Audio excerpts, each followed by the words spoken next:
teka, parang si parang Obet yata tumama na kataligo na to. Parang Obet! Ay, Ah. Roberto. Parang Obet. Ano ginagawa mo to, parang Obet? Tinitignan ko lang yung dalawang ano eh. Ah. dalawang- Mga apo mo. Ah. Hindi pala ako, ano lang pala ako. Akala ko Nakatingin lang mga ako. apo ka na eh. Oh. Friend na pala. Dalawang Daldal friend. naman ng bata na to. Parang Roberto siya nga pala. Parang eh. Obet. Ganun na. Tatlo. Tatlo na pala kami. Parang Roberto siya nga pala,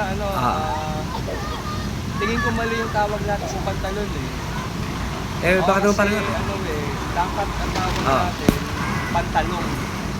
Kasi kung sa mga lalaki, sa ating mga lalaki kasi kung hindi tayo nakapantalon, nakapashort tayo. Eh, ang kabaligtaran ng short long.